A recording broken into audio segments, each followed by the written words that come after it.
Vice President Yemi Oshibanjo inaugurates Social Enterprise Foundation to aid the vulnerables in the society. This process ensures that donations get to the hard-to-access vulnerable people via the grassroots charities that the foundation supports.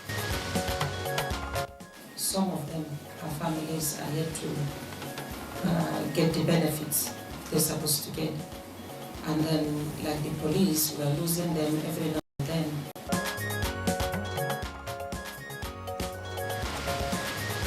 First Lady Aisha Buhari meets wives of service chiefs, calls for support on security.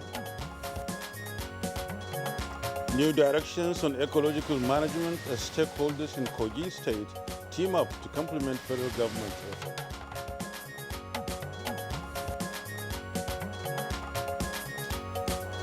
On Good Morning Nigeria today, we focus our attention on harnessing Nigeria's cultural diversity. Now, Kieran, I believe appreciation and promotion of our cultural diversity through formal and informal means should be taken up as a task by everyone today. You may ask why anyway. Of course, yes, and I guess I can also tell you why. You know, Nigeria offers some of the best cultures in the world, and her most diverse feature is her people. Yes, all right, Kieran. Collective identity, that is, can only be further enhanced if and when we collectively stand, despite our diverse backgrounds, to serve as custodians for our rich cultural heritage and tradition. Now, talking about our rich resources as a people, we extend it further through the diversity in our over 500 languages, varied in about 1,500 or rather 150 dialects, are spread across the present 36 states of the Federation and the Federal Capital Territory. And just imagine if we exchange all of those with one another. What a huge plus for the people and the nation in one way or the other. But sadly, some even refuse to encourage children and words to speak their dialects and diverse languages today. Exactly. Many languages are going extinct today, and we'll talk about it perhaps in the body of the show today. No doubt, a sad development that is becoming as many languages are going extinct, of course, as I said earlier, by the day. Today, but we still have some of diverse forms of resources sprawling across the cultures of dressing, festivals, arts and crafts, and other values we hold so dear. Take a look at our cuisines. Food and diverse in the different locations unify ultimately the stomach's pangs. And most certainly, food plays a central role in the rituals of virtually all cultures in Nigeria and indeed all over the world. Special ceremonies will not be complete without participants sharing in a meal. Culturally, it is even considered rude not to invite guests to share in a meal when they visit. Certainly so. And so how about us, of course, seeing and expressing our communality from the homogeneity through to our diversity from generation and intergenerational and means of developing our nation? Human beings as social beings have, over the period, and living push culture in the most unique ways, support its establishment and get such culture to be transferred through human interaction and preservation. And many of these we sure can harness effectively. So our objective as we seek to lift the nation up should be to install a sense of collectiveness that transcends all ugliness, drawing us back and reap the benefits of being an eccentrically diverse nation. So can we seek ways of achieving that? Oh, yes, we can. I'm certain we can if we set out our hearts to do with the Nigerian can-do spirit and we apply in so many things. But then, we will give considerations to these issues and more with those who should know as we engage our guests on today's edition of Good Morning Nigeria. But before then, we have a second, rather between that, we have a second topic that is for conversation, Kieran. Yes, we do, and we'll be sharing matters concerning availability of cooking gas and need to address the bottlenecks in the domestic gas market while urging sustainability in the gas sector with our guests, of course, in the second segment of our conversation today on the program. My name is Kirian Umayo. Welcome to the program. We are live on the network service of the NTA. And I am Yusuf Nadabusuma, also welcoming you to the program. We are reaching you right from our studio in the nation's capital, Abuja. The offering today includes our complimentary segments, namely business, newspaper review, sports, and foreign news. And in the meantime, here is Tessio Mary with the morning news. Good morning, Tessio. Hello, good morning, Kingsley and Nadabu. I'm so excited about the rich cultural heritage we'll be discussing today, particularly about the food segment. Our local cuisine stands out always. All right. I do. Morning and welcome to the morning news.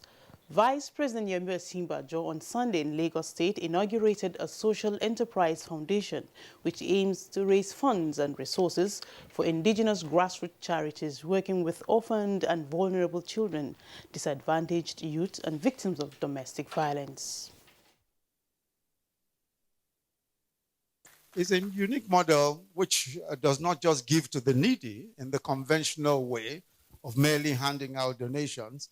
Is an innovative and structured way of bringing donations together, of aggregating donations to earn income, to transform the lives of the vulnerable and needy while creating jobs in the process. And Vice President Yemi Osinbajo has expressed the need to have conversations around the safety and enablement of citizens who live with albinism. The Vice President, at a virtual event marking the World Albinism Day, themed Strength Beyond All Odds, stated that there is a need to see albinism for what it is, a genetic differences, not a contagious disease or public health problem. The Vice President observed that these conversations will drive change on two levels: in the public domain, where socio-cultural perceptions of albinism that are rooted in ignorance and superstition could finally be laid to rest. Vice President Osinbajo reiterated that the time is now to do more to reverse negative mindsets and socio-cultural stereotypes about albinism in the Nigerian society. Nigerians, the Vice President said, must go further to take deliberate steps as private individuals and public servants by giving them equal opportunity in the workplace and in social settings, as well as the World Albinism Day is marked on the 13th of June of every year. Health Information Management Professionals is developing a digital platform to strengthen its operations in line with global best practices. This came to the fore at the professionals' strategic engagement in Abuja. Without all the daily data that NCDC has been churning out, and this is, based on professionals such as this, and those data have also helped us to make daily, sometimes per minute, policy decisions. We're enforcing the implementation of our policies, and once we do that, we will get the outcome for which we intended the policies to achieve, which in this case is improved health outcome. At the level we're operating in Nigeria, the feeling of people is that Nigeria doesn't have any data on health. That may not be completely true. We have data, but the planning and the use of those data, that's where the gap are. First Lady of Nigeria, Aisha Muhammadu Buhari, has emphasized the need for the wives of the service chiefs and that of the wife of the Inspector General of Police to give their maximum support to their husbands in order to ensure maximum security in the country. The First Lady stated this when she received the spouses of the service chiefs who paid her a familiarization visit at the State House.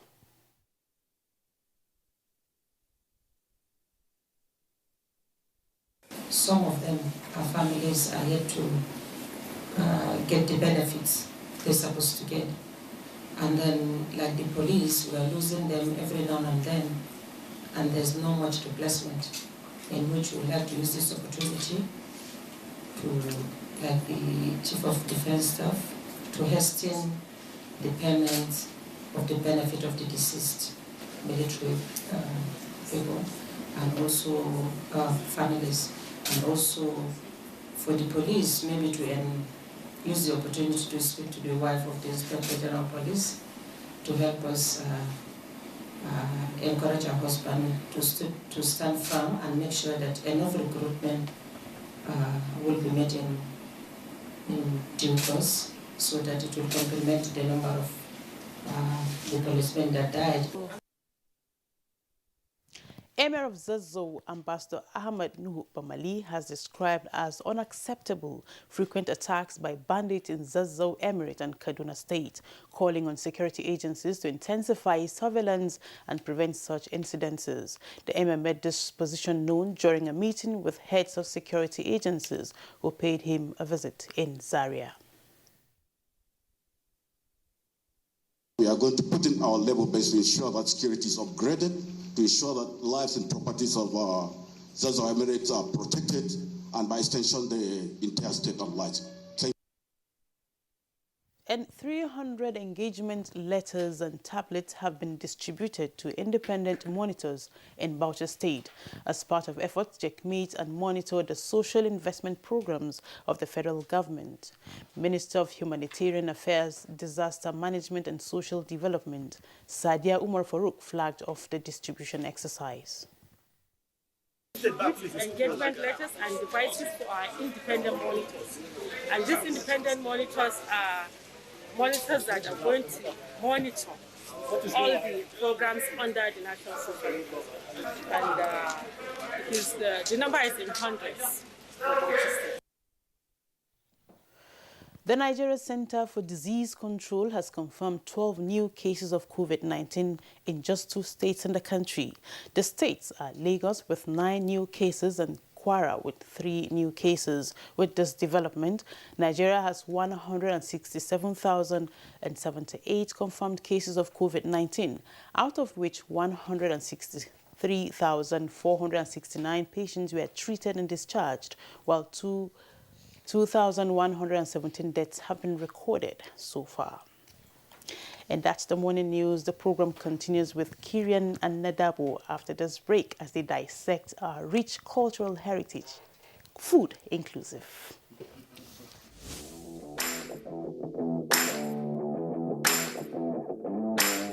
The much anticipated UEFA Euro 2021 is finally here. Can Portugal defend the title they won 4 years ago as they face world champions France, Europe giants Germany, Spain, Italy and England?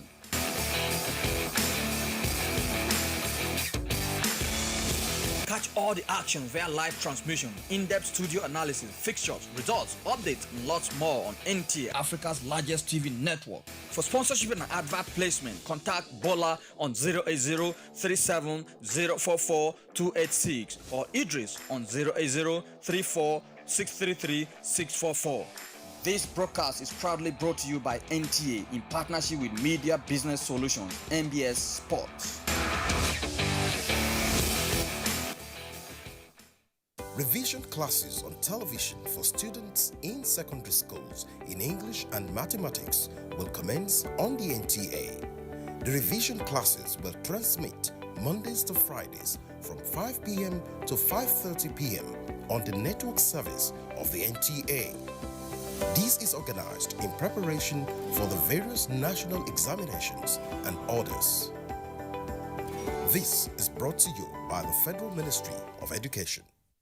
Enjoy faster connectivity and amazing discounts in the Airtel HBB seasonal offer. Get a MiFi for 9,999 Naira plus up to 55 GB data, or a router for 19,999 Naira plus up to 160 GB data. Offer valid while stock lasts. More data, more you. Reliable home broadband by Airtel, the smartphone network. The counsel of our fathers. My advice to these young people is please do not take us back to those harrowing days. You probably do not know what it is. Nigerian youths, let's build our nation together.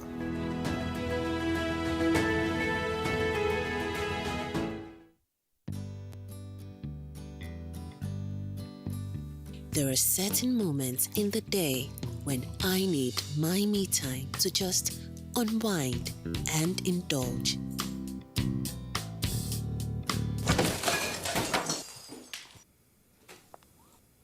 What is this? The Cadbury goodness is in every pack of Cadbury 3-in-1 hot chocolate, making you feel cheerful and pleasant. Enjoy the Cadbury goodness.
Well, thanks for staying with us on Good Morning Nigeria for today. And of course, next is a business package.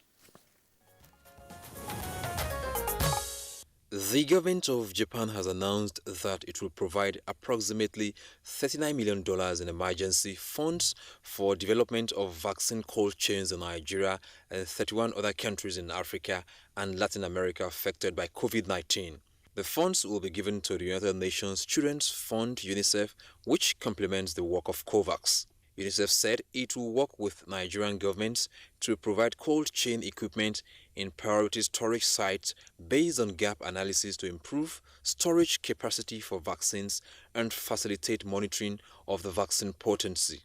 A walk-in freezer room will be installed in 6 selected states, which includes solar vaccine refrigerators to be installed in 175 wards that have a gap in vaccine storage facility. In another development, a data released by the Debt Management Office DMO revealed that the nation spent 993.5 billion naira in the first quarter of 2020, up from 609.3 billion naira the previous year. The volume of the external debt was calculated using the 379 naira to a dollar exchange rate. Breakdown of the figure showed that Nigeria spent 380.7 billion naira on servicing foreign debts from January to March this year. This was 112.3% higher than the 179 billion naira reported in the first quarter of 2020. The country spent 612.7 billion naira on servicing domestic debts during the period. With business news, I am Kunle Adeyeye. Oh, many thanks, Kunle Adeyeye, for the business package there. Coming up next is the newspaper review.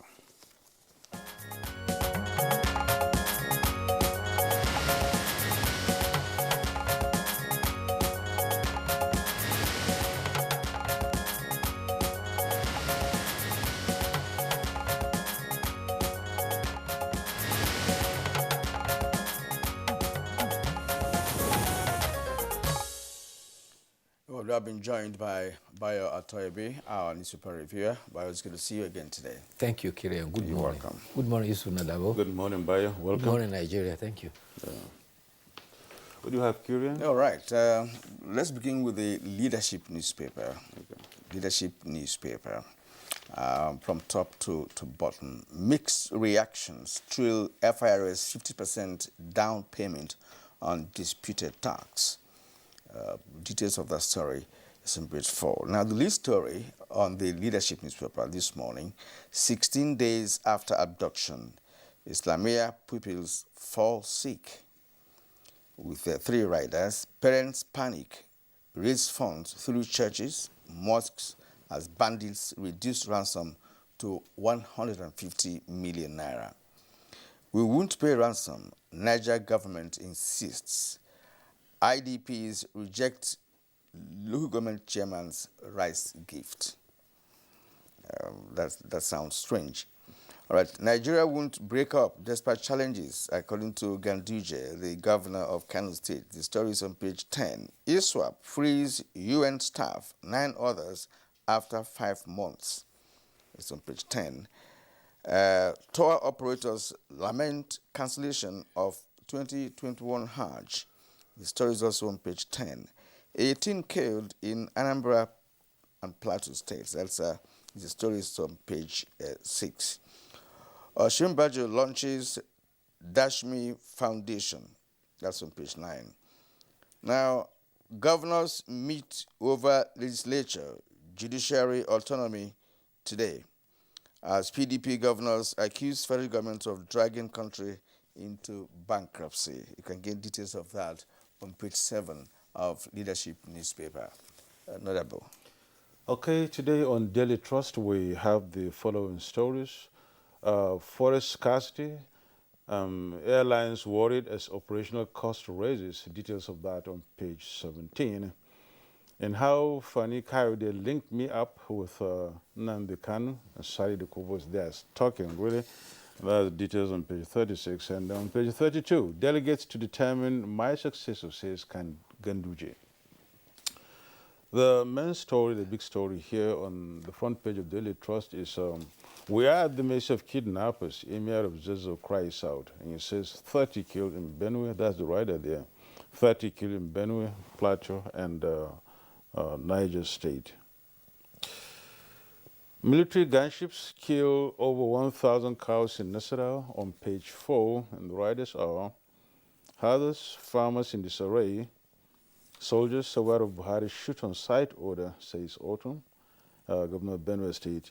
And then the Air Force says no persons, animals killed. And you can see vividly there the pictures of the cows that have been, struck there. And that looks very unfortunate and sad. Bayo? Yes. Well, thank you, Yusuf Nadavu. Let's start with the human interest story about 136 people of Tanko Islamia School, Tegina, who were abducted about 2 weeks ago. The parents are worried. The proprietor of the school too is worried. However, he's been in touch with the kidnappers, and he asked after his children, and they said they are all okay, except that a few of them have fallen ill. The parents are also very worried because they indicated that the children are falling sick, and the criminals are still insisting on ransom. They have, however, reduced their earlier demand of 200 million. They've lowered it to 150 million. But Niger State government says it is not going to pay ransom to criminals. Sadly, when he abducted these children, one 3-year-old child who could not cope with the pace when they were dragging them away died. But how could these people take children 3 years? 4 years? That is to tell you that these are not normal human beings. They are not normal, really. They are not normal. When you have so many youths who are under the influence of series of drugs and influences, then this is the kind of thing you get. In another positive development, however, Senior Protection Assistant under United Nations High Commission, Abubakar Idris, and 9 others have been released. They had been captured by Islamic State of West Africa province about 5 months ago. There had been series of negotiations which eventually led to their rescue. The Emir of Zazzau, Ambassador Nuhu Bamali, says the Zaria Emirate is under siege and residents are now are very vulnerable to abductors. The Emir made this call when the Commissioner of Internal Security and Home Affairs for Kaduna State, Samuel Arua, visited the Emir to condole him about what happened at the Nuhu Bamali Polytechnic. Incidentally, the Nuhu Bamali Polytechnic is named after the father of the Emir of Zazzau. And it has the polytechnic there that criminals went there and abducted lecturers and students and shot 2 of them. One of them, unfortunately, died from the gunshot wound. Yeah. Meanwhile, the Kaduna State Police Command were able to foil a robbery attempt in Tudunwada. This happened at a place that is known as Jada Road. Intelligence information reached this, the police, and they were able to quickly get there. They were able to round up, they weren't able to arrest them, but in the shootout, the criminals ran away and left behind 24 rounds of ammunition and their vehicle, which they are using in operation. And in Oka, Bakassi boys, you remember them? This self-security gang that were proscribed some time ago, they are now back in the streets of Oka. Apparently, they say that their targets now are usually cult groups whose rivalry is causing serious unrest in the streets of Oka. Apparently, of recent, the activities of the indigenous people of Biafra and the Eastern Security Network has led a lot of void in security in that area. And with the failure of the institution of the Ebubeagu, which the governors instituted recently, Bakassi boys have now returned to the street to keep the criminals away. You now have a criminal... who hired the Bakassi boys? Who hired them? Who organized Bakassi boys? Necessity becomes a mother so of invention. A group of people can the just threat of security so apparently overwhelming the people. I think it's an organization that went underground some times ago. You remember them? A group of people, and then they just came back again. But one thing about this whole thing is there should be a leader to this. Somebody should be behind them. Somebody should lead them. And somebody should be, you know, in the front in terms of agitations and things. That's like what I'm that. saying. And then you just disappear and then come back again and then say you're back. And remember that when they appeared, you know, some years ago, right? The governor of the state then, Mbadnuju, actually endorsed their presence. But this time around, we've not heard from Obiano that he has allowed Bakassi boys to reappear on the streets of Oka to do whatever security plan that they have in mind. So it is confusing, you know, because... Talking of Bakassi boys, there used to be Bakassi boys in Borno State too. No, every state has its own, you know, and its there are own indications, boys that different names. when Bakassi boys in Borno went underground, they metamorphosed into part of what became Boko Haram. Yeah. Yeah.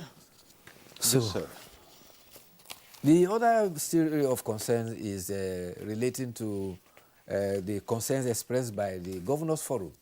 The People's Democratic Governors Forum have met in Akwa Ibom, and they are lamenting that the Nigerian National Petroleum Corporation, NNPC, is starving states and local governments of funds.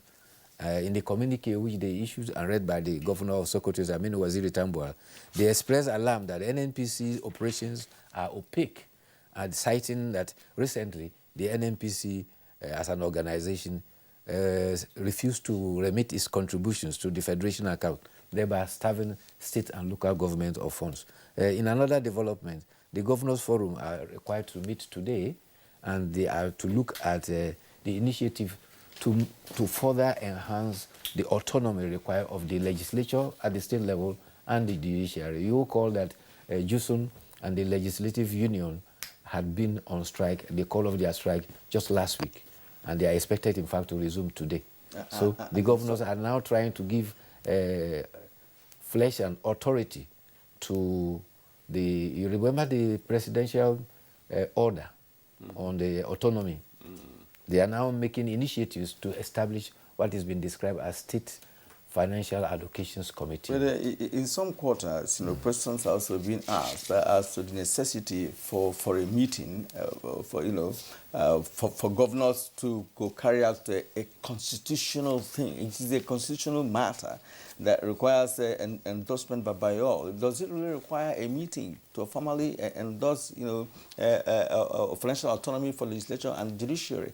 This is the big question. Even out of that period and bio, there was not supposed to be any strike at all in the first instance, looking at JUSUN and the staff of the Legislative House of Assembly in the states, because it's a constitutional issue. It's out there. But you see, Nigerians, They went on strike for over 65 days or more. They came back and the governors are, I mean, the protocol is becoming cumbersome and beyond comprehension sometimes. Counterproductive, counterproductive. It's sad that democratically elected leaders who swore to defend the Constitution and uphold the Constitution are not upholding a constitutional clause that grants autonomy to the legislature at the state level, the judiciary. It's sad.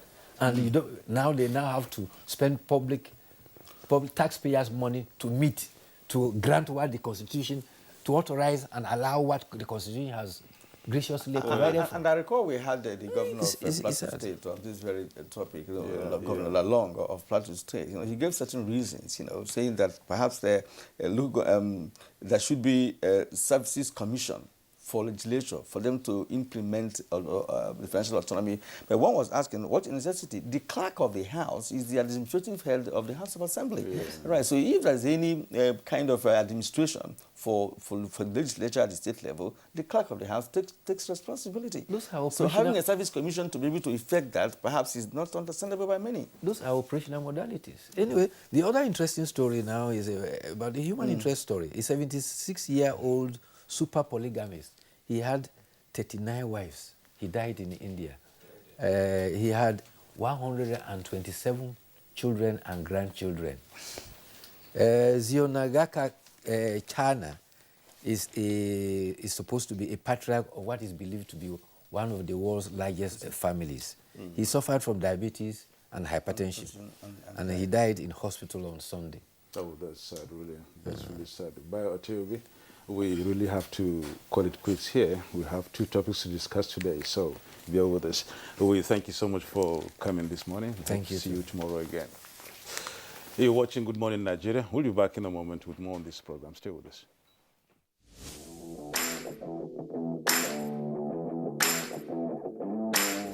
The much anticipated UEFA Euro 2021 is finally here. Can Portugal defend the title they won 4 years ago as they face world champions France, Europe giants Germany, Spain, Italy and England?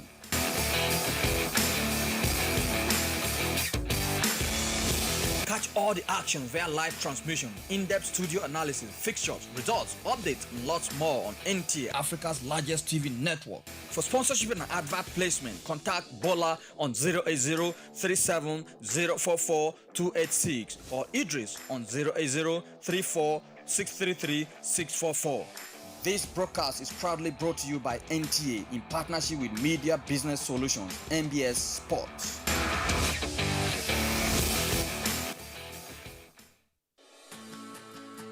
My son has always dreamt of being in the spotlight. As his mother, it is my duty to help him live up to his dream.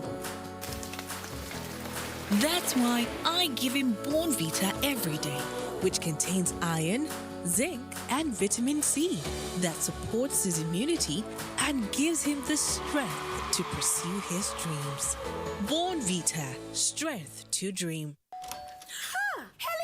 Hello, madam. Would you like to join us on this mission? Yes, but how? Just one question for you.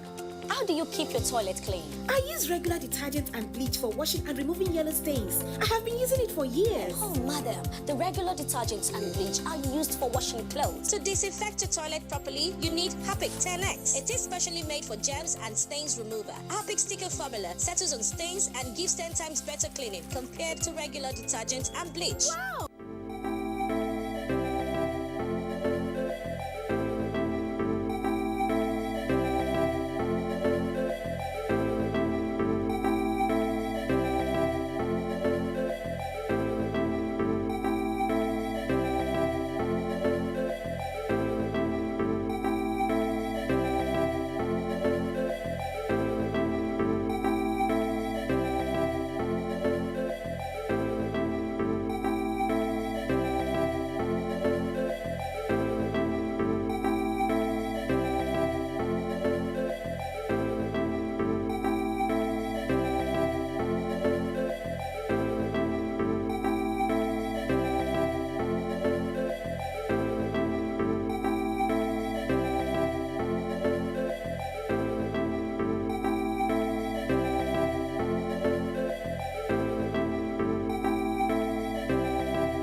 as Oni of Ife, as someone who cares about the well-being and safety of our people.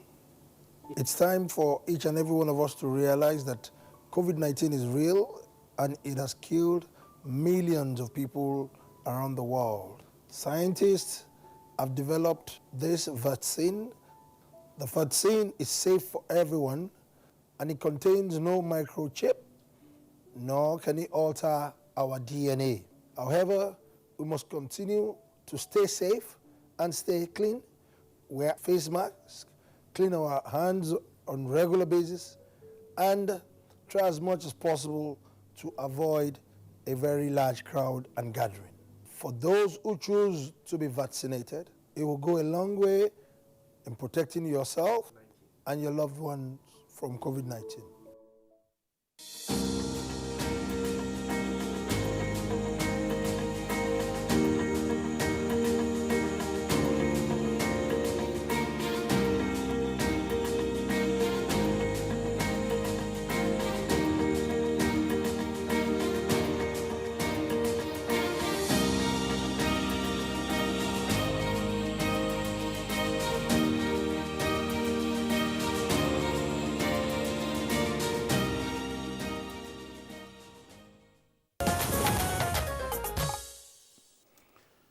Oh, well, north, east, south, and west, Nigeria's rich cultural legacy is one of its greatest resources and, of course, its greatest asset. But how have we, as a people, appreciated this? Well, as a prompt for our first conversation this morning, harnessing Nigeria's cultural diversity, let's see this background from Abdusalam Jibril.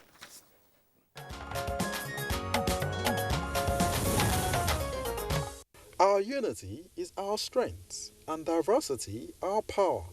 This summation by the Vice President of the United States, Kamala Harris, fully captures what should be continually for the cultural plenitude embedded in a nation like Nigeria, one of the most culturally diverse countries in the world, with over 250 ethnic groups, speaking over 521 languages and over 1,150 dialects. This diversity variety extends beyond her languages. There is the food, traditional and exotic mix of cuisines, attires and other adornments in crafts and ornament pieces steeped in deep history. Nigeria's festivals are hues and shapes of colors and structures from across every part of the nation. Some experts maintain that culture holds the key to growth, oneness, integration, identity, and development. There is thus a strong interrelationship among culture, growth, progress, development, and even national integration. Over the years, the country has had several policies that promote cultural integration and nation building, prominent of which is the National Youth Service Scheme NYSC, created in 1973. Why have we not fully harnessed and utilized such diversity for nation building, like we have observed and seen of some nations across the globe? The likes of China has effectively utilized her language and culture to achieve national integration, development, and growth, evident in its movie industry and economy, which is presently the second largest in the world. Experts maintain that Nigerians need to increase their appreciation for each other's cultural diversity and establish an intercultural connection and promotion with every sense of respect and cordiality to improve social contact and intergroup relations. How can Nigeria make her diverse cultural forms and ways her power? Will harnessing her cultural diversities and capacities for sustainable development be a tall order? Guests on the program will speak to these issues shortly.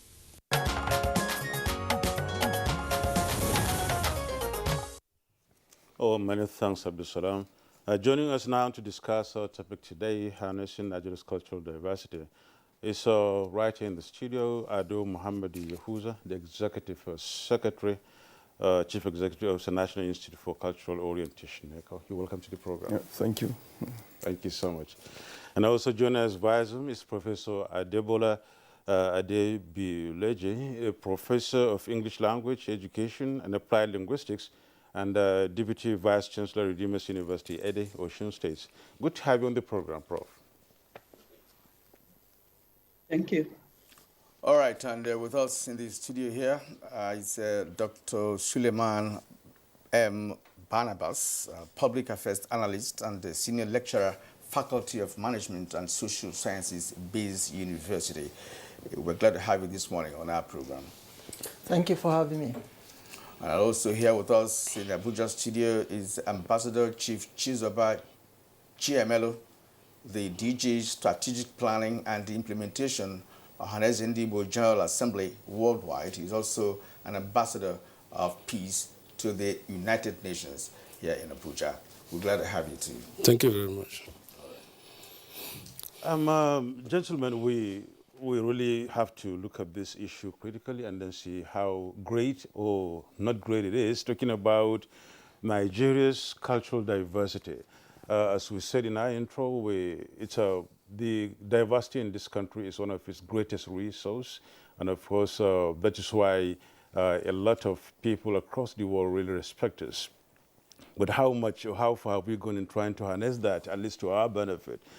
Let's get started with the thinking that 200 million people, around maybe, over 500 languages, and there you have over 1,000 dialects. And this means culture spread all over. Let me start with Chief Obizoba Chimelo.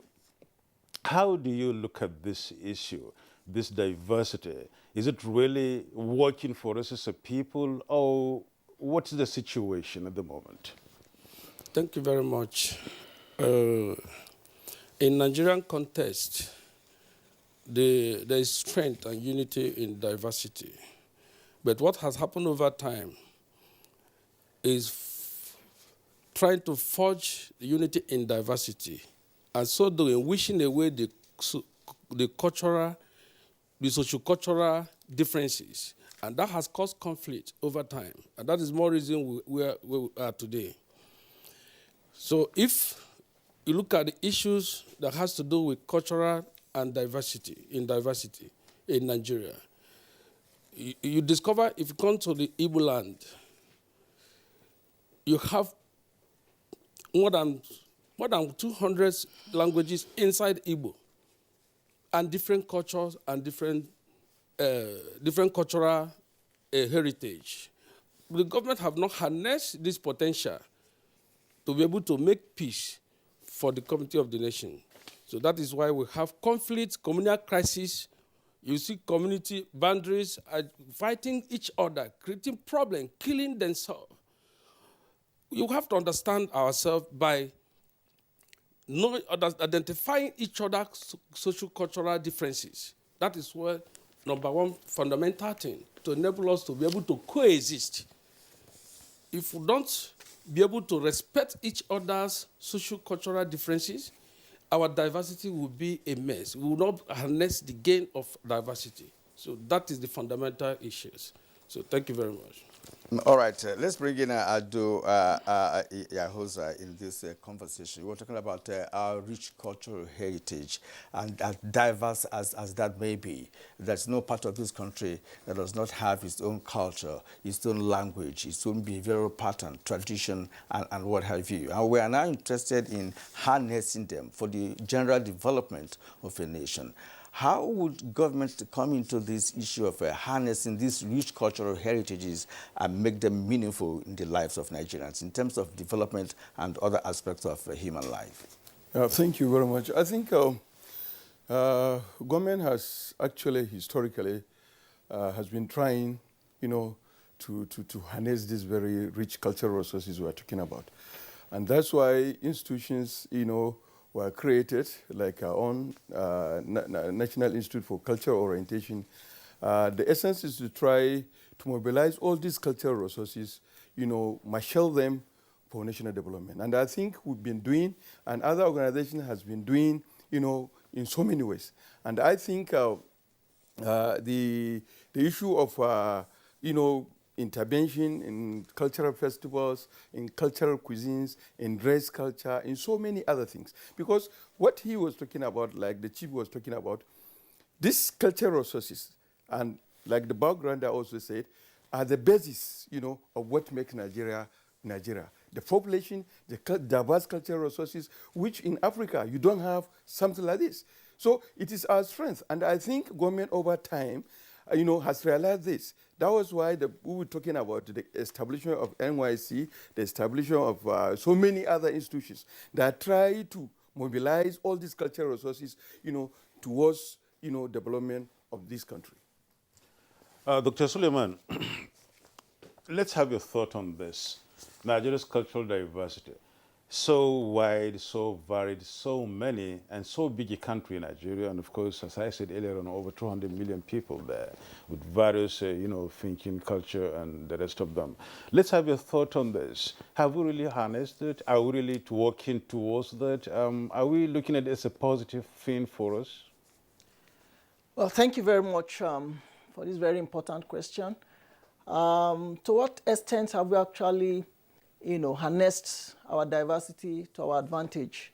Now, so many people will have their thoughts on that, but generally speaking, most people will agree that we have not done so much in this regard. And that's because we seem to politicize our differences. We seem to, make so much out of our differences rather than taking advantage of these differences, to our advantage. So if you ask me, I would say that it does not just rely on government to ensure that we harness our resources, our diversity to our advantage. Individuals, groups, the various groups that make up the Nigerian nation must take deliberate steps, because it's something that has to be worked out.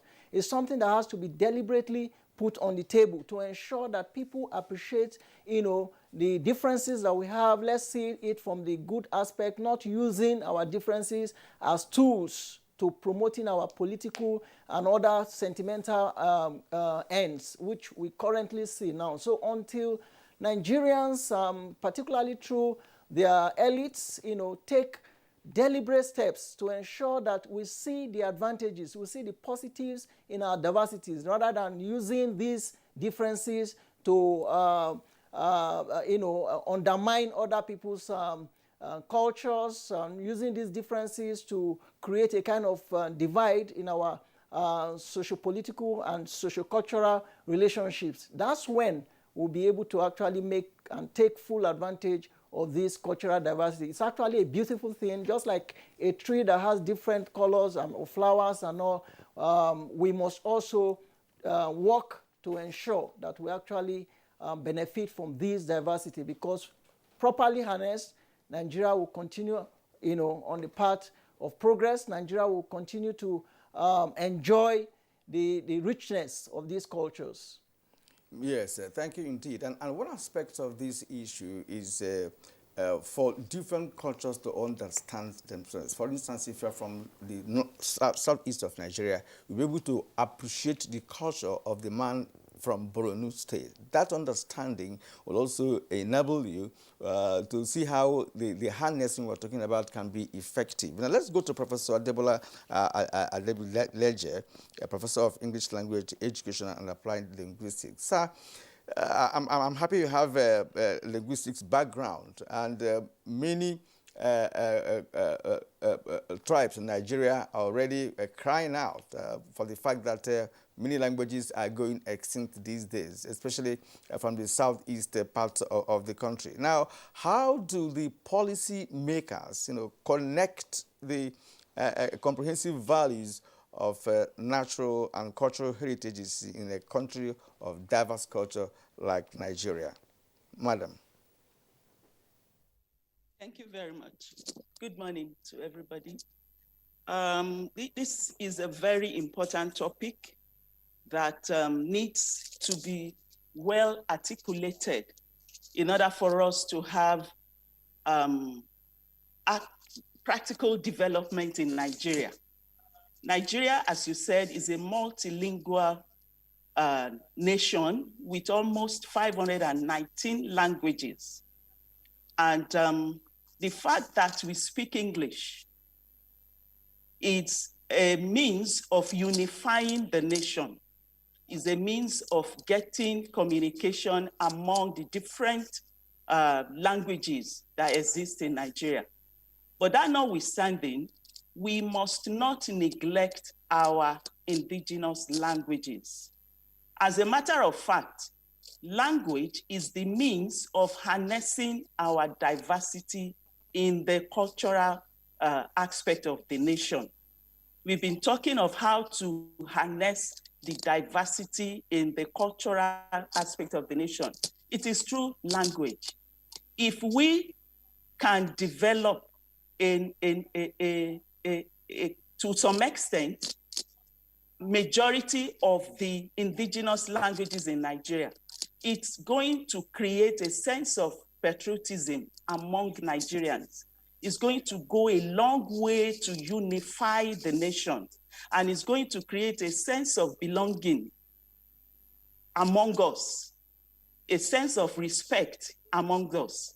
So the fact that policymakers have for too long presented only three languages out of the 519 languages that exist in Nigeria has to some extent damaged the image of Nigeria, in the sense that only those three languages show that, I mean, it's like it has diminished the value of other languages. So I think policymakers should start by doing something to also develop, look for other languages, look for them, develop them, reduce them to writing, make efforts to show that those languages, because any language represents a tribe, any language represents a group of people. So if policymakers could stand up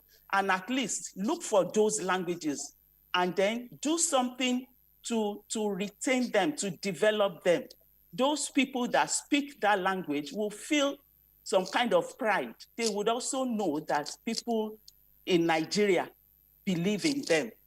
So I think the work has to start from looking out for them, doing something about the language, making it official to some extent. When I presented my inaugural lecture some time ago at the Redeemers University, Ede here, I suggested that in a class that has, a heterogeneous class that has different pupils from different tribal backgrounds, the teacher should not discourage them from speaking their languages. As a matter of fact, that teacher must encourage.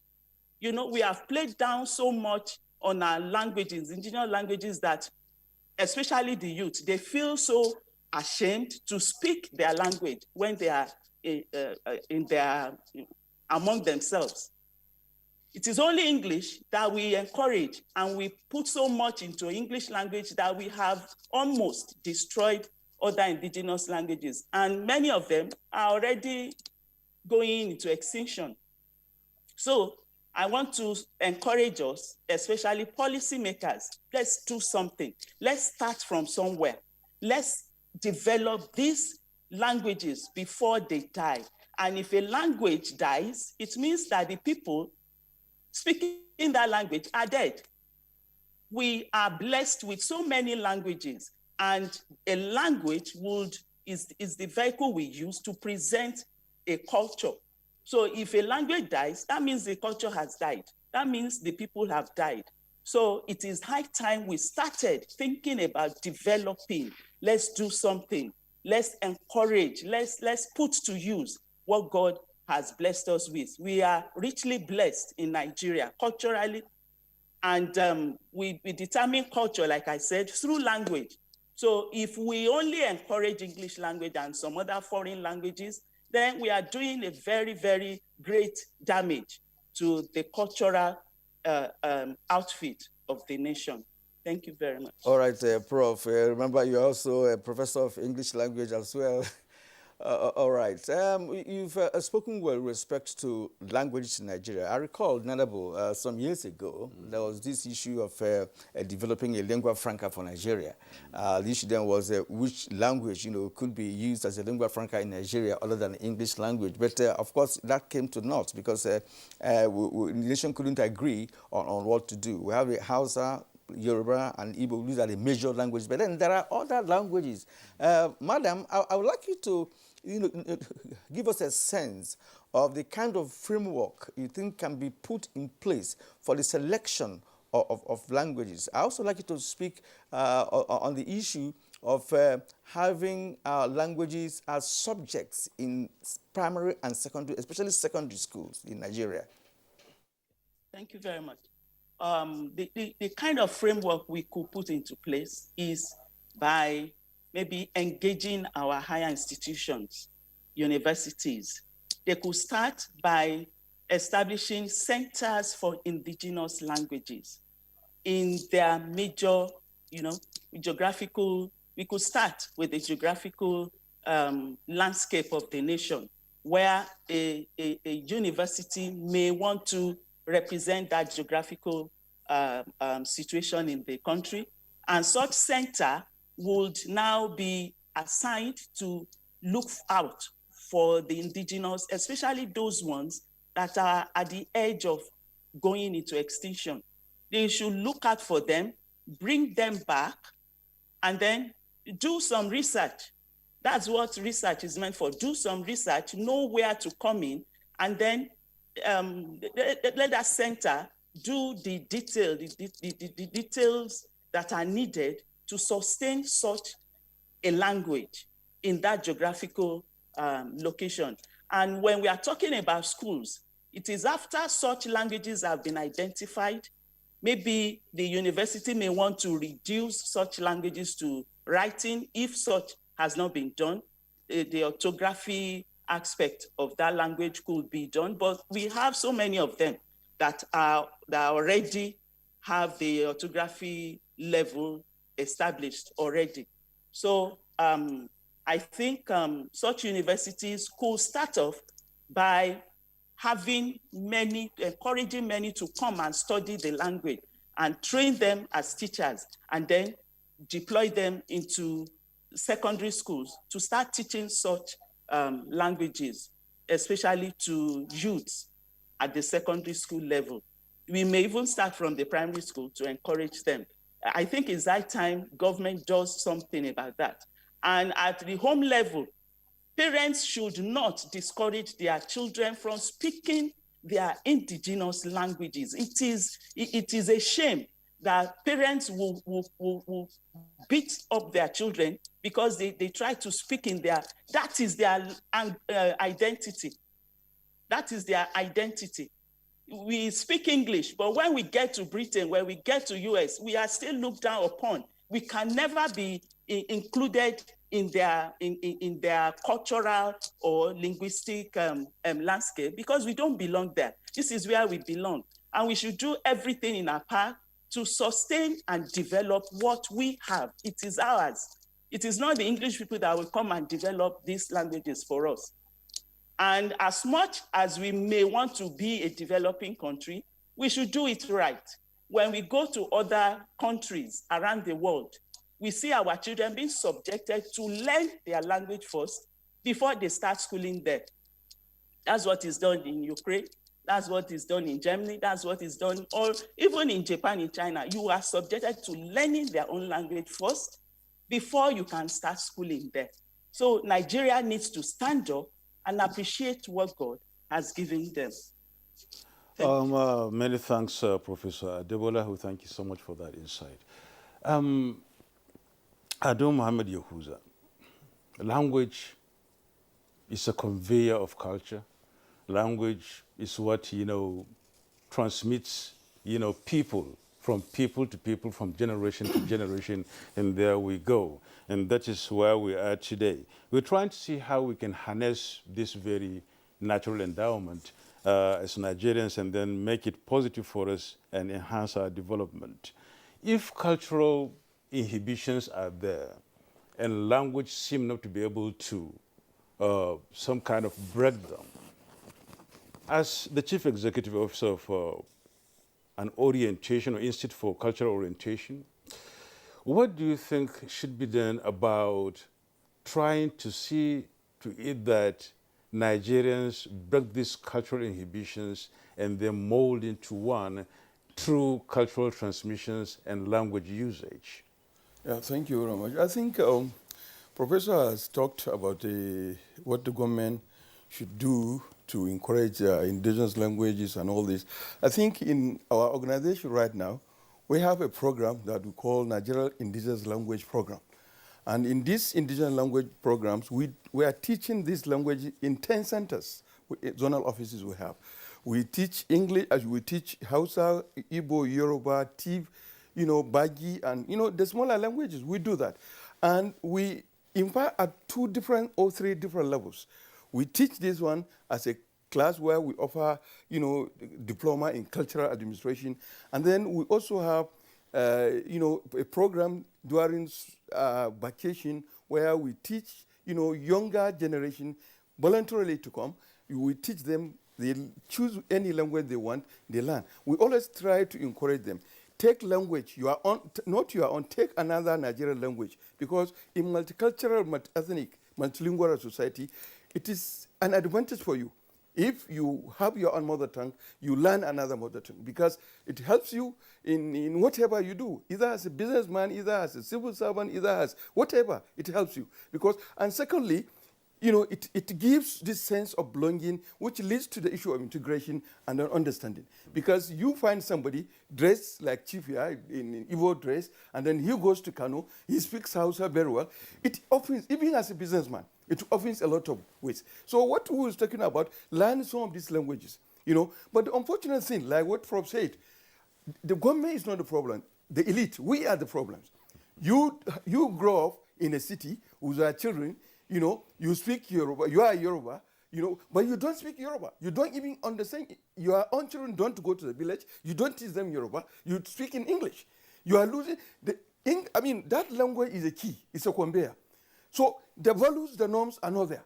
And that's why generation of about 20, 25 years, 30 years these days, our young ones, our children, they don't even understand the nuances of these languages. And that's why if you see what happened during NSAS and all this, these young men, the way they enter palaces and this, somebody of our age, 40, 50, 60 years, you cannot do that because you know the importance of that very palace. You wouldn't do that. But you see, one, we have left them at the mercy of social media. The social media bombardment from everywhere, they don't know the language, they don't know the culture. All they know is about outside the country. So their thinking, is different. And that's why Nigeria was even more united than what it is now. Because in those days, I know it's there on record, it's there in history, somebody from the north has won an election in Onitsha, somebody from Onitsha has won election in Kano, in Sabangri. People don't even have this kind of thinking now. But because they have been pulled out from their cultural nexus, they don't even understand what the country stands about. And that's why if you are following the social media posting, you will laugh. You will cry, But I think as an institution, what we are trying to do is to try to give people's understanding of the need for you to understand your language, for you to understand your culture, and we do that in different programs. One of them is this indigenous language program I'm talking about. And we also target people, during, weekends, people who are interested to learn some of this language. There is something in this language. And once you understand it, you understand other people's culture in multi-ethnic, multi-religious, multilingual society. It gives a lot of cohesion. So as an institution, what we're trying to do, we're trying to teach this language. And we have another program we will call Youth Fiesta. This Youth Fiesta, we're trying to, to bring out, some of our cultural, behavior. Like, for instance, traditional hairdo, traditional music. These are things that a lot of our children don't even know. You watch TV, you watch, what do you call it, Nickelodeon. I don't even know the channel, but I know the channel because my kid, I always tell them not to do that. But look at what is there, what they do. Mostly what they do in that is trying to give you the culture of other people. And that's, lastly, you will see other countries, like China, she mentioned, like Japan, like any other country, they always put emphasis on their own language. Because even there is a linkage between the concept in science and technology and their language. Because it gives you better insight than speaking English or any other language. I'm not cutting you short, really, but I really want to say, simply put, is English language a curse to us instead of a blessing? No, it's not. Right. We are the curse. Right. Because we refuse to learn. The government may not be doing enough, fine, but it's trying its best. But we, from us as individuals, we need to do a lot. Because the government cannot get into your house to teach your child a language. The way you speak, the way you greet, you know, this upbringing we're talking as a young man or as a young lady, it starts with the family. But it's the official language, English language, and that's what we're using all over the No, place. English, you can pick English in the street, but you cannot pick your own culture in the street. Look, all of us, in part, it's wrong for somebody in those days. They say if you speak English, they will find you in primary school. They will tax you for speaking vernacular. What do you call it, vernacular? Which is colonial. It's not right. English, you can learn English. We are speaking English now. You know what I'm saying, sir? It's just like what Nadabo has said. Yes. If it is a mistake that has been made ab initio, English is our official language. Yes. And as a matter of fact, those days growing up, if you speak your language, which you now call vernacular, Yes. you are punished for doing that Yeah. because you are meant to communicate in English language. Yeah. Meanwhile, if you have to take an exam to enter into university, Yeah. if you don't have credit in English language, you're not going anywhere. Even if you have to study mathematics, if you don't have English language credit, you're not going anywhere. So it is institutionalized in our educational system. That is part of the problem. But now we all agree that language is the vehicle that transmits a culture. Let's deliberate more on it. And let me talk to our guest here, Chief Obizoba Chiemelo. When it comes to languages that are going extinct in Nigeria, Igbo language is number one. Just yesterday, someone called me to ask whether there is any comprehensive package in an audio form that contains that is their own ABCD, to teach his children Igbo language, that his children don't know anything about Igbo language. His wife is not an Igbo, as a matter of fact, so he's worried. Now, let me ask you this. What effort are you making? You're, of course, a representative of Johannes Ndibo at your own level. What is being done to ensure that this language does not go? And, of course, it's not just Igbo language. There are other languages that are going extinct, as a matter of fact. So what can we now do as a nation to ensure that these languages do not go extinct for us to be able to harness the cultural heritage that we're talking about? Thank you very much. Just like you likely said, even the professors also mentioned it. The Igbo language, honestly, is in a bigger problem. If you ask any family, any Igbo living family here in Abuja, you ask their kid or speak Igbo language to them, they don't know. If they can't even, they will respond to you in English. If we have organized in the Abuja Assembly, what we're doing now, what we're trying to do now is to make sure that we come back to the old days. When you speak Igbo, eat with Igbo, do anything you do with Igbo language, because even the other tribes are better than us for now, for today. If you do the statistics, you will discover that if you have Igbo man, 100 outside Igbo speaking state, 90% of their children can't even hear Igbo. And that causes for problem, it causes for worry. So on that note, we have already set up, because we want to start working with the legitimate organs of other sociocultural organizations. When I say legitimate organ, Nigeria is governed by law.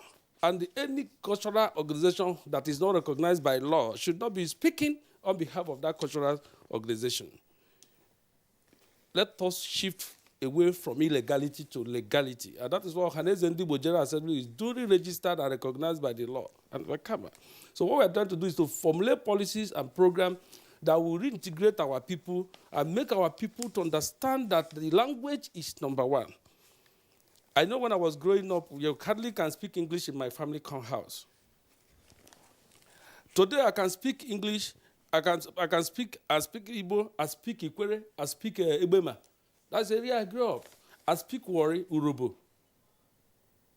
Because I like to connect. Very soon, the next couple of maybe months or year, you will see me speak Hausa because I'm in Abuja for now. But you can't speak other people's language without speaking your own language. Charity begins at home. So we have those programs coming up. I think we are going to partner with some of the media house, and ATA is number one. We're going to partner where the program comes up so that we'll be able to educate our people because we have a serious problem in our land. Just like my friend said, you look at the young youth today, how can somebody go to a palace, a constituted palace of a traditional ruler, to go and sit on top of the stool? It shows that they do not know the value of culture and institution of the cultural organization. If nothing is done urgently, then it's anarchy with the government and the entire nation. So we are trying our best recently to make sure that we put these things in right perspective. Normally we speak English, Igbo in school during our days. Even you write like this, we mentioned ABCD. If you ask any Igbo person now, or if a young age of within 7 to even 20, 25, to even count 1, 2, 3 to 100 in Igbo language, you cannot. Ask any, within the city here, you cannot be able to count 1, 2, 3 to 100.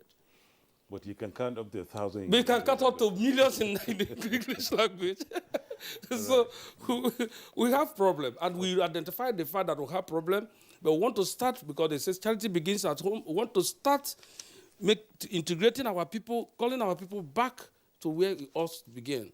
From there, we can now move out to connect with other cultural organizations to be able to form it, because we can't leave it for government alone. Government is doing its part, but the elite, most of us will have to put our own effort to consolidate what government is doing, because it's a collective effort. We have to do it together. We have to plan and work it out together, or else then we'll continue to live in disunity. Okay, many thanks, the chief. Let's now hear from Suleiman, moving towards the fact that we're blaming a lot on the foreign language and, of course, our inability to harness what we really have, and that is what we are doing this morning here. How do we really harness this cultural diversity? Ali Masri, in his own series, said there is a triple heritage, of course. You have the Western culture coming in, you have the Western language alongside, you have the Arabic, and you have the indigenous one, which is so diverse we're talking about now. And here we are again, being faced with another problem, and that's the social media, the effect of the social media on us. And that's being compounded by the fact that we seem to look at all this as a little bit higher or better than our languages and cultures. How do we get out of this? How do we really, put this at bay and come back to reality? Because a lot of countries have done that. That's why they're moving forward. We're talking about development. Really, we have to use that in order to move. China has done that. India is doing that. Even Canada, where you have English language being some languages there being at the center of it, are moving forward. But here in Nigeria, that still remains a problem. How do we really move out of it? Well, like I said, the family has a role to play. It's unfortunate that we have elites that are, favor the Western culture. For them, it has to be white to be right. When you have them employ people to come and teach their children English, our elites are preparing their children for the US. They save money to ensure their wives go to the US and some other countries to go and give birth because they want their children to be citizens of other countries. They spend so much money to improve the language. Now, here's the unfortunate thing. If you studied in English from your nursery school to primary school to secondary school to the university, the American and the British system and the Canadian system, they still do not agree that you speak English enough. They still do not agree that you are knowledgeable about their language enough. And so for you to travel to their countries, particularly for education, you still have to go and take exams. That's an indictment on your capacity to understand their language. And so if we're going to solve the problem, that's if it's the language area now, it has to start with values. What kind of value system do we have? when you have people that everything they teach their children is about Western cultures, you have this kind of problems. So until we take deliberate, steps, make efforts to invest in the cultural values of our societies, we'll continue to have these problems. Because it's not just about language. As important as language is, we are talking about the value that we have for our own identity, as a country, and then as the various groups that we have. We are not discussing how to integrate. Our discussions are geared towards the issues of marginalization, these are the kind of things that we destroy the minds of these young people with. And so by the time they get to the university, get to secondary schools and universities with these values of the West, you ask them, what's your dream? They tell you, I want to go to America. It's part of their values. And so parents must play the role. Families must begin to understand that you have no other country, you have no other ethnic group other than the one we have here. It has to start here. It is when you go out there that you even sell your own cultures to them. It's unfortunate that people who are outside of this country, they even tend to celebrate the cultural diversity of Nigeria more than Nigerians, in this climb. So we must ensure that not just about institutionalizing these values, but that parents, families must preach these values to them, must encourage them to believe in their own language, force them to speak their languages. I mean, some of them think it's a thing of pride for you to say that you can't speak your language. You ask, do you understand Hausa? You say, well, I think the northern, the Hausa ethnic group, they've done a lot with that. But I come from the Igala speaking part. And I've encountered so many people, either in Abuja here or even in the classroom, and they tell you they're from Igala. Can you speak? No, I can't speak. And they think it's something of, status for you to say you can't speak your language. So the parents must be held responsible, just the same way they transmit other values, the Western values to them. To what extent are they ensuring that these children value, their languages, value their cultures, respect the cultures of other people, see the fact that, that someone speaks Hausa and speaks Yoruba is not, a way of looking down on them, By the time we start doing this and they start having, this belief in their cultures, the language becomes, easy for them to understand and then appreciate our cultural practices. The respect that comes with greeting. You see that someone kneels down to greet. It's not just about the kneeling down. It is the symbolic expression. Such persons will find it difficult to run to the Oba's palace or to any other palace like that to go and, take their staff of office, and denigrate it. So that's how we can start doing that. Then at the level of institutionalizing it, primary schools, secondary schools, they can have languages. Now, if you understand the language from the primary school level to secondary school level, at the university level, it's no longer a problem because you are not, looking at the language to help you, get a job and all. And then talking about the need to pass English before you study any course in Nigeria. Now, it's important for students to pass all subjects that they do, and we can do that.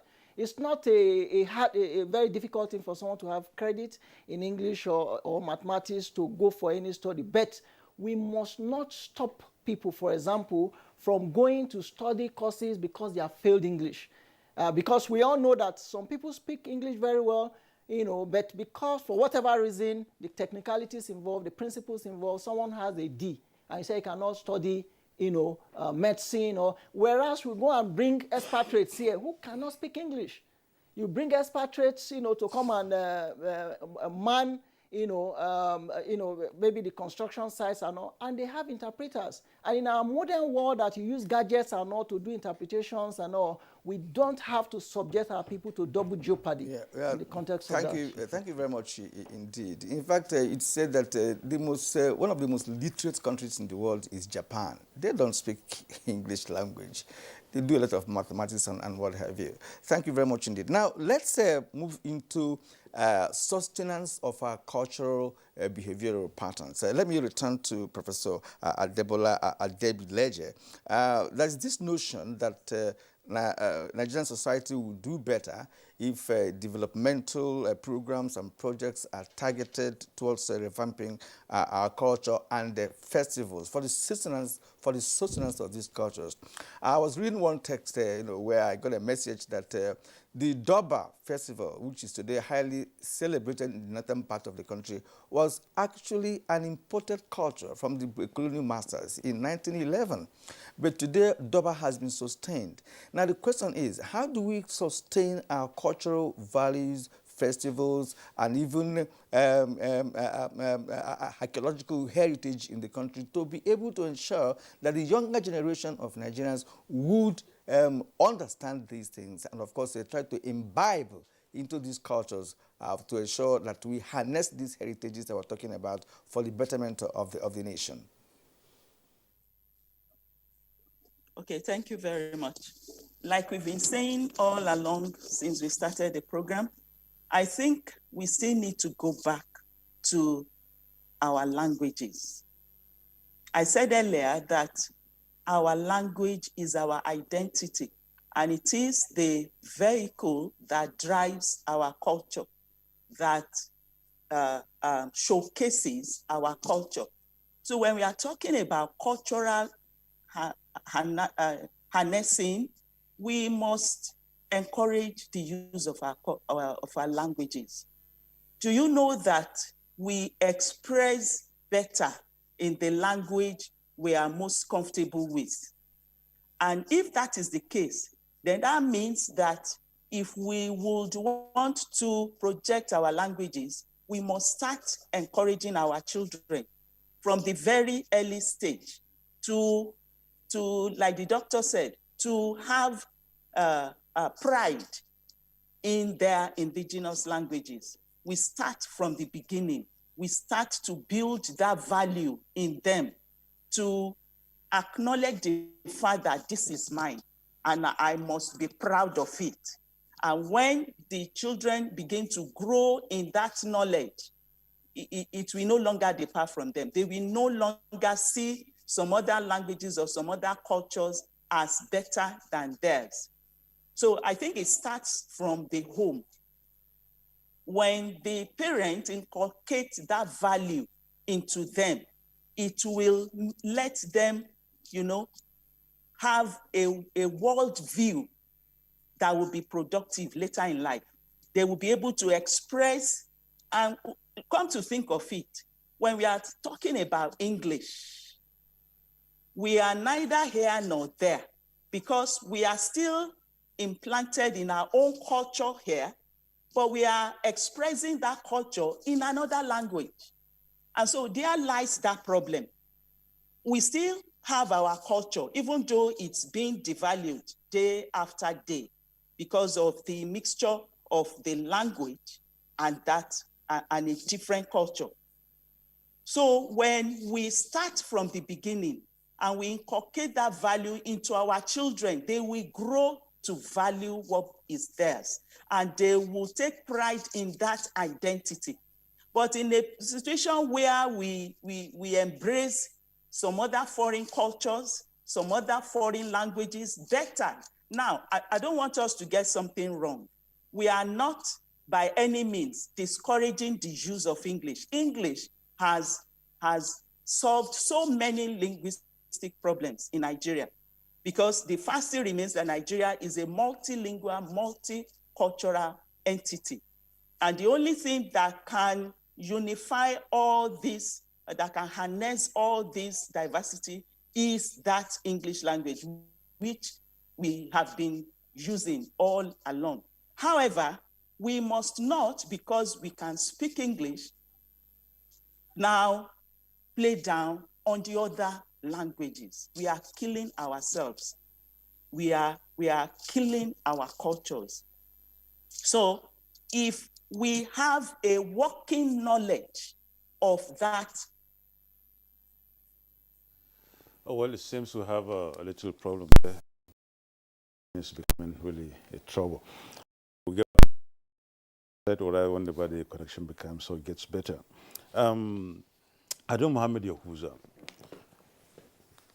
given what she said, we shouldn't look at English language, we'll try to look at, English language as being many problems in the country.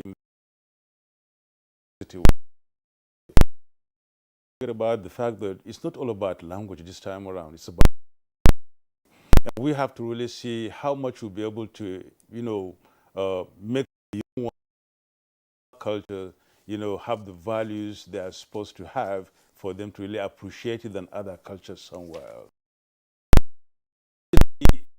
Find that the Dawa in the northern part of the country has been attended by a lot of other people outside the country.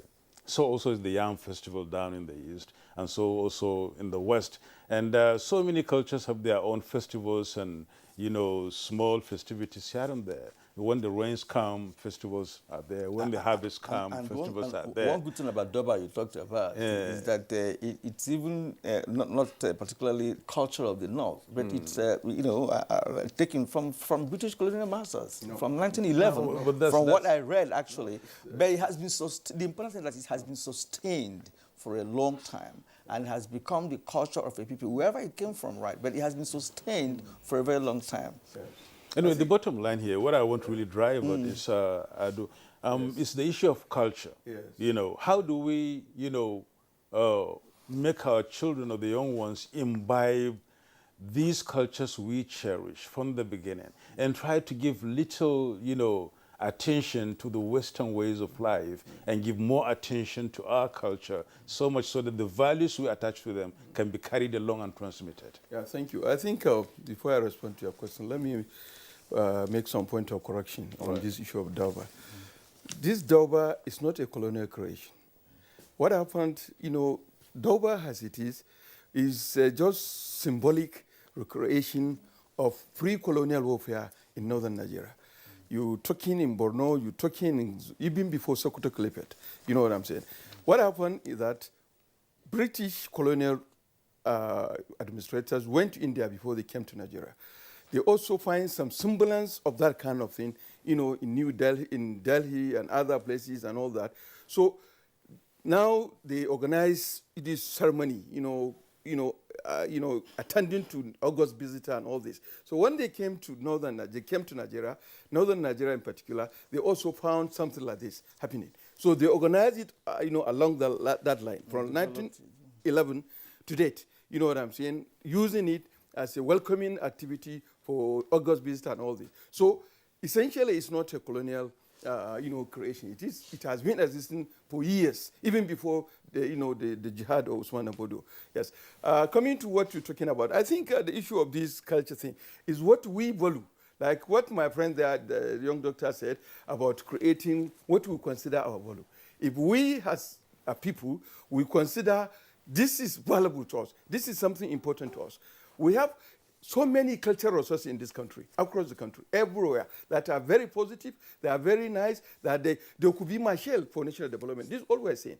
In terms of dress, in terms of cuisines, in terms of hair, even the way we present ourselves, in this country is so beautiful. You will find it. But you see what is happening. Because we don't do because I believe the family is the first cultural incubator, for the children. Yeah. Let them know, let them value. Look at our young men now. Somebody will dress in jeans, tattered jeans, torn jeans. He will buy it very expensive. He will do sagging, and then you see his hair like a madman. Yeah. And unfortunately, even the ladies, in those days, whether Muslim or Christian, they dressed very decently. And I believe if today you do a cultural parade outside this country, Nigeria will appear very beautiful. So what I am saying, and what some of the institutions are doing is that we're trying to encourage to tell our children there is a value in this kind of cultures. And everywhere they are. The dress Chief here wears, the one I wear, these are Nigerian dresses, these are Nigerian culture, these are Nigerian dresses. Compared to, assuming I came with a tattered jeans at my age, how will you look at me? So there's beauty. And I can tell you, you can go to London, you can go to America, you can set up a restaurant. You call it Nigerian restaurant. Me and Chief, we can do good business. We can go and set up. We'll do tuomia cook, or do a white soup. We'll do bakery. We'll do all sorts of things. These are Nigerian cultural resources, which if we say, and we can make money. But because we don't care, do you know why Chinese always said they are Chinese restaurant? It's part of extension of culture. They want you to buy their culture. They want you to go into their culture. So if we do that, I think we can do a lot. So I think, like I said, the family supposed to, we have to teach our children and encourage them, inculcate those values in them. And then, of course, the government is doing its own as an institution, like our institution is trying to do. So we have resources more than any other country in this world. More than any other country, I can boast it, at least in Africa, that we can sell this country, we can make money of it, we can project. And that's why, like what she was saying, let me extend it to this, because it's part of the culture. When you are talking about, breaking off, go, you see, you don't even understand the complementarity of these cultures, the way we relate, the way we intermesh, and together is stronger. And that's what it is. But when he was talking about, even within Iboland, you have skirmishes, you have different boundary and all this. This is, when you create Biafra Republic, they will still have problem. When you decide to create Ududu Republic, you will have problem. When you create so-called House of Fulani, but as a nation, over the years, we've been together. We have interacted, we have intermarried. Our values, there are a lot of values that are similar, that we can put them together for national development. This is what we're saying. All right. We actually have a time issue here now, but let's get your final thoughts. Chief, let's talk about acculturation. That's part of what you just raised now. Is it a possibility to have acculturation so that all the tribes in the country will be able to understand the culture of the other tribe, to be able to understand it, to ensure, encourage cohabitation and, of course, love for one another? Yeah. Just like as he likely said, our problem is civilization. Civilization has come to deal with our culture decisively.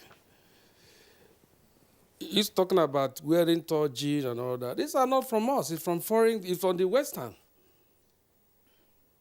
You go to campuses today in the university, you see somebody, a student, and you look at their dress code, you begin to wonder if these people come from home. We have a problem, but we can surmount our problems. Our problem is not division. It's not dividing the country or this tribe want to go or this tribe want to go. Our problem, we have to surmount our problem because we are better off as one in diversity. But our culture, we have to go back to our culture. In my community, if you mention this village, there's a masquerade attached to them that this is a masquerade that this village normally come out with during our cultural festival. But today it's no longer there. I was growing up, I discovered that my own village have masquerade that during our cultural festival that my village known by this particular masquerading. But civilization have told them that, look, you don't need to do this thing. And people are throwing that part. And that's why we're saying that we're trying to return back to where we all began. Because the children of today don't even know anything about culture. Those from 10, 15 to 20 years now can badly discuss about culture. But when we are growing up, we understand what culture is all about. The New Yam Festival you're talking about is to showcase the cultural heritage. We can harness our cultural diversity and turn Nigeria into tourism hub. The countries that build in tourism are the biggest economy in the world. Like China you mentioned, and professor mentioned also China. They have their culture and they maintain, they nurture it. If you go to Brazil today, people fly to go and watch and follow. This is their culture. In Brazil today, people will flew to go spend money. It's a tourist zone. Anytime they have their cultural dance and all that, their carnival and all that, people go. So we have to harness our diverse culture, put into use, and it become productive to us. Okay. So thank you very much. Thank you so much. Dr. Suleiman, on a final note, what's your thought? Yes, I think that if we're going to have a culture that works, especially as we want our socio-economic and socio-cultural markers, to be out there, we must regulate our music. For instance, when people say, if you don't get money, hide your face, it's not a value, you know. And so when you have people who come and, you know, dress naked, they call it Big Brother Nigeria or Big Brother whatever, and you see naked girls, you know, and when they finish, our governors host them, take them to clubs and give them special advice. I'm talking about facts. That's how you destroy a society. When the political leadership, you have someone with a first class, you give 200,000, and then you have a person who has gone to, you know, show her nakedness, and then the boy, they romance themselves, and all they come out. A governor is welcoming him to the state, and then giving him special advisor on entertainment. It destroys our values. So until we have a system that, you know, ties what we value to our music, to our, and I hope that this country will stop that thing called Big Brother Nigeria. If we continue to allow it and say that let the people with COVID-19, let them enjoy themselves, then you are destroying them without knowing. It's a very valid point that you have made. Actually, if I am in charge, I will toe your line, you know, with respect to what you just said in connection with that show on TV. Now, let's return to Prof. Prof, please, your final thoughts on this very topic. Away from language, let's talk about culture and sustenance, and of course, harnessing the culture. Thank you very much. It's all been said. So I think what we need to do to harness is to start from somewhere. If we keep talking from now till no matter how long, and we don't do something, we will still be on the same spot. So we need to start. I think we start from parents. All we right. Need to start from parents. Parents should imbibe, encourage the value system of their different cultures in their children. All right, Prof, at that point, we'd like to thank you for your contribution. Professor Adebola Adebileje, Professor of English Language and Education and Applied Linguistics and Deputy Vice Chancellor, Redeemers University there in Osun State. Thank you. And back here in the studio, Aldo Mohammed Yahuza, Executive Secretary, Chief Executive Officer, National Institute for Cultural Orientation, NICO. It's been a pleasure talking to you this morning. Thank you. All right. Dr. Suleiman Barnabas, Public Affairs Analyst and Senior Lecturer at the Base University here in Abuja. Thank you very much indeed. And not forgetting Ambassador Chief Chizoba Chiemelo, DG, Strategic Planning and Implementation, Johannes Ndibo General Assembly Worldwide, and also Ambassador of Peace to the United Nations here in Abuja. Thank you. All right. Oh, thank you so very much. Yeah. Coming up next is the availability of cooking gas in Nigeria. We'll take a break. We'll be back with that and then talk about it briefly.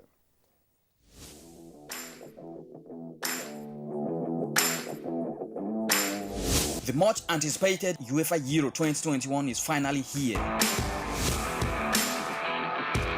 Can Portugal defend the title they won 4 years ago as they face world champions France, Europe giants Germany, Spain, Italy and England?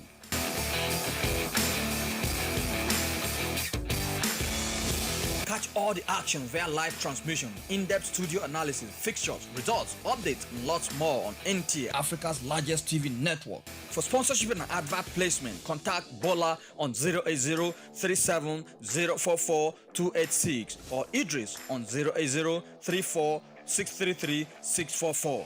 This broadcast is proudly brought to you by NTA in partnership with Media Business Solutions, MBS Sports.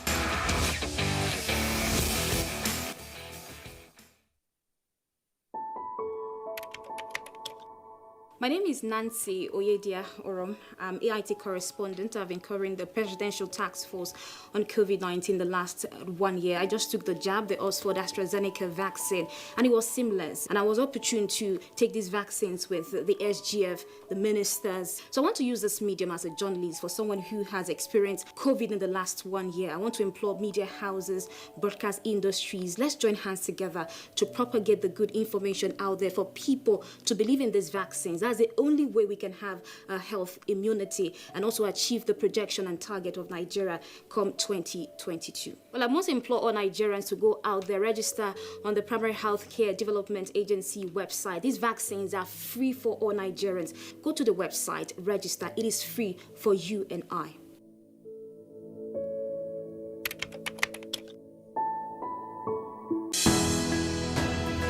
The counsel of our fathers. I will urge and advise our younger generation to use talent and brain to sort out problems, not arms. Nigerian youths, let's build our nation together.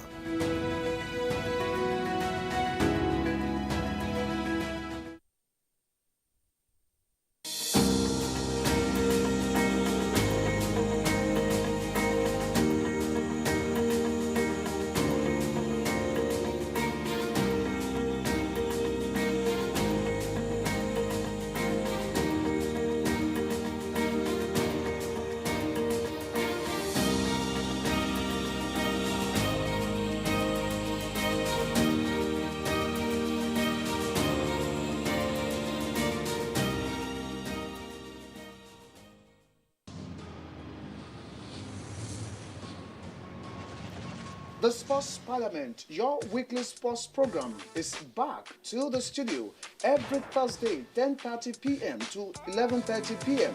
live on the Nigerian Television Authority, Africa's largest television network. Watch out for the parliamentarians with renewed vigor and zest. Mr. Speaker with his gavel to harmonize sports resolutions. Sports Parliament, a must-watch. Sports Parliament, the home of sports verdict.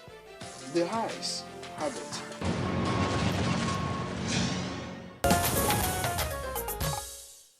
You're still watching Good Morning Nigeria on the network service of the NTA. Now to our second conversation. Addressing the bottlenecks in the domestic gas market has been an issue, even as the industry watchers urge for sustainable economy in the gas sector. Now, how is this playing out at the moment? Time to get our guests on the discourse. Stay with us.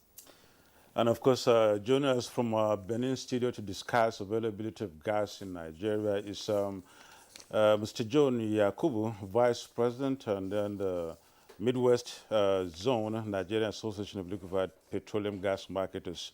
You're welcome to Good Morning Nigeria. Thank you for having me. Good morning. Right. From our Lagos studio, we have Mr. Basi Essien, Executive Secretary, Nigerian Association of Liquefied Petroleum Gas Marketers. So welcome to Good Morning Nigeria. Good morning. Thank you. It's good to be here. Okay, now let's get started. We have facilitating investment in the domestic LPG sector and then achieving really desired retail penetration. How, is this concern being, taken up by players in this very sector? Hello? Mr. John Yakubu, that is Abeg. Well, let me quickly say this and also quickly bring down to the level that our people, our guests, our listeners will understand exactly when we talk about gas, what we have come to discuss. We've come to discuss about cooking gas. That is the domestic gas that we all use regularly and daily in our home. So that's the reason we are here. And like you did ask, in all honesty and sincerity, it's ridiculous to find ourselves in the situation we find ourselves in this nation.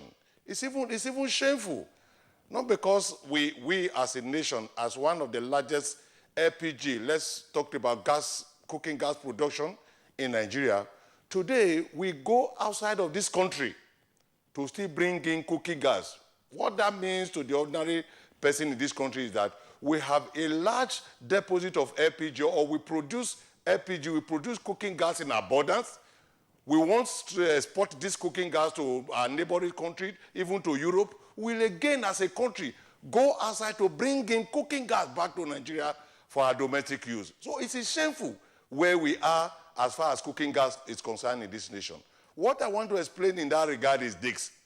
Not that we don't have cooking gas, unlike other petroleum products, diesel, petrol, and every other petroleum product. We produce cooking gas in abundance in this country. But what happened to us as a nation, which I think the government need to be aware, what we were saying is that we produce it in abundance, rather than sell it in the domestic market, at the same cost and price at which you are exporting it. We first of all export cooking gas in Nigeria, then go back to Europe to bring back again to the domestic market. If you simplify that, the cost of taking domestic gas to Europe and the cost of bringing it back, I'm talking of transportation now, but because if we use the word freight, a lot of our people may not understand the cost of exporting LPG, cooking gas in Nigeria, and they get the cost of bringing it back. It is so much that Nigerians are now made to pay for what they have, what is produced in this country. I'll tell you this, LNG and Chevron are the biggest producers of cooking gas in Nigeria. But what do?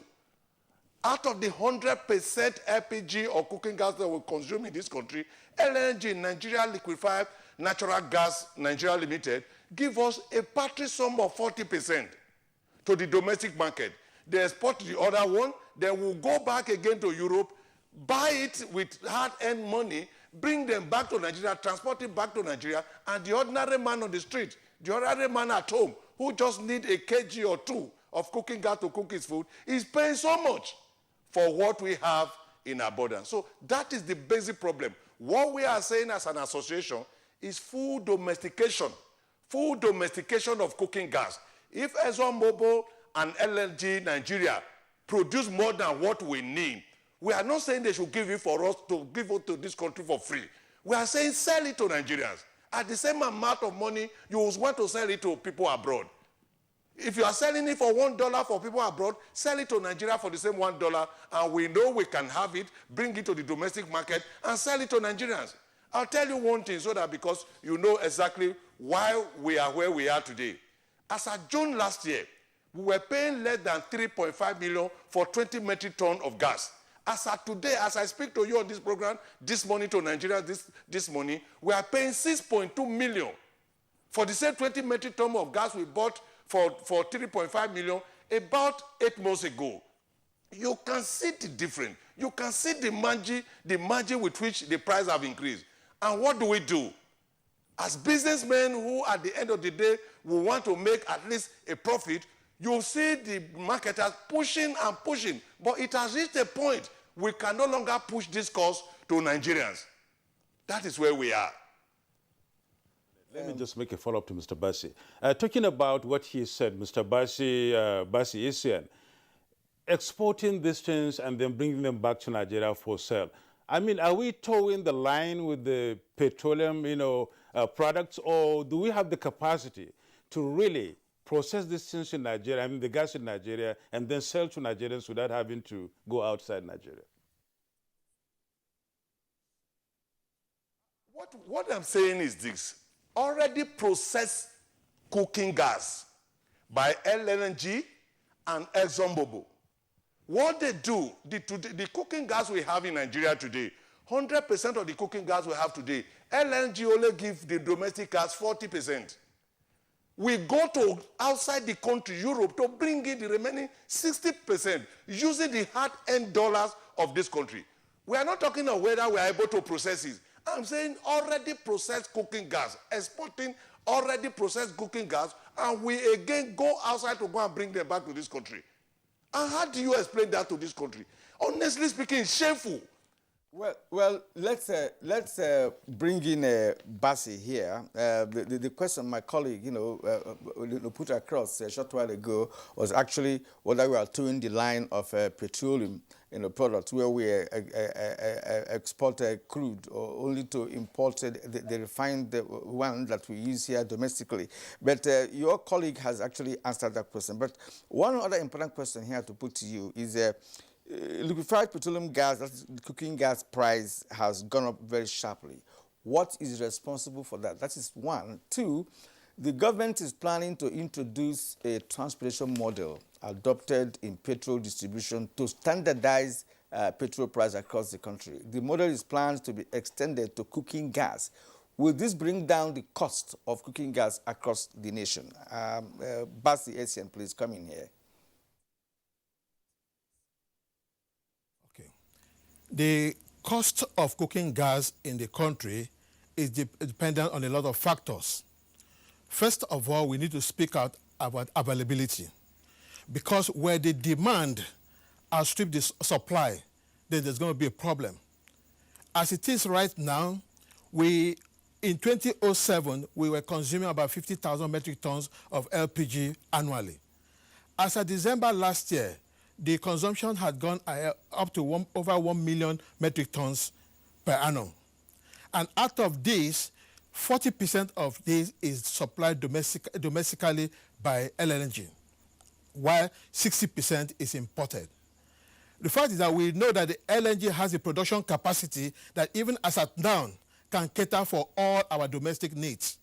But rather, because of the structure of the joint venture, most of their products are being exported. And then at the end of the day, we still go back to import them back into the country. So right now, first of all, the best way to address the cost of cooking gas is to make sure that we have a constant supply and availability of cooking gas. Because if at any point in time there is a lacuna between the supply and demand, the prices will go up. And again, too, like if we have the domestic supply here, like we said, most of those associated costs, the cost of taking it out and bringing it back, foreign exchange, even the other ancillary costs are still paid in dollars, which at the end is a depletion to our foreign exchange, and at the end, and still increases the price. Now they want to introduce what we call transport equalization, which to our own, it's not the major part, because transportation is not the only factor that actually hinders the cost of cooking gas. Right now, several things are there. The cost of LPG equipment and accessories are so expensive that we're asking that government should moderate the tariff or a waiver on even LPG accessories and equipment. Provide an incentive for even to import LPG trucks. Duty incentives should be applied there. Then, for even cylinders, right now, a 6 kg cylinder outside, a standard one, according to the SON standard given, is about 11,500 naira per 6 kg cylinder. And how do you expect a family that is, if they are even lucky to be paid the normal minimum wage of 30,000, to even buy a cylinder for 11,500? They've not even bought the cooker, they've not bought hoses and accessories. At the end of the day, they can't even convert to cooking gas, when that is what the government wants, especially at this decade of gas. So if the transportation cost is not the issue, right now, we are asking that give us a enable environment for the industry to thrive, because the industry is actually deregulated.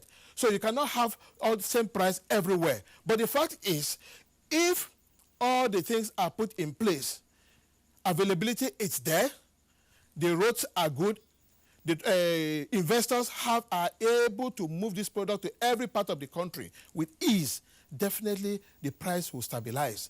But right now, talking about equalization price of gas will not work, because we've seen what happened in PMS. Up till today, the model never worked. A lot of people are still complaining, because even then, with what they put in there, petroleum prices, PMS price is not even standardized everywhere in the country. So it's not working. If it didn't work for PMS, why would it work in gas? And this is something that the government is trying to make sure that people actually convert from firewood, kerosene to use gas. And if they need to do it, we need to give them an enabling environment, make it easily affordable, so that they can proudly convert to the use of gas without any problems. Okay, Mr. John Yaku, please, finally, and then briefly, can you please talk to gas users in Nigeria? What do you really want them to really feel about the prices? Is there anything the association can do and the players in this sector can do in order to make more people, that is, embrace the usage of gas instead of other alternatives to cooking? Before I go on, let me quickly tell the people and government not to attempt to bring in petroleum equalization fund, so that they don't use it again to steal from government. We have not complained that we cannot take gas from the depot to our plants. Nobody have complained. So I want to appeal, I want to use this medium to allow us do our business. It's deregulated. We don't want any regulation. We have not asked government to pay us for transportation. We have not asked them to add money. Whoever is saying that at that level should please allow government to be so that we can do our business. That's number one. Number two, let's take the issue of talking to our people. I want to tell them that they are paying more today in some instances. 4,000 naira, 4,500 is as a result of the fact that gas that we have in abundance, in excess, we're bringing it from abroad for their consumption. I will quickly come in here because I really don't know the amount of time we'll have to talk to Nigerians and also allow government to come into our rescue and make sure that LPG, cooking gas, is available to Nigerians. I'll tell you an instance.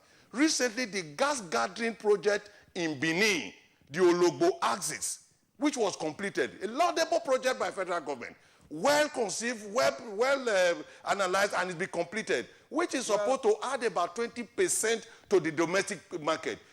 Mr. John Yakubu, we cannot continue for want of time. And as you people have rightly pointed out, there is a joint venture structure that makes the LNG to be importing gas. Perhaps that will be looked into.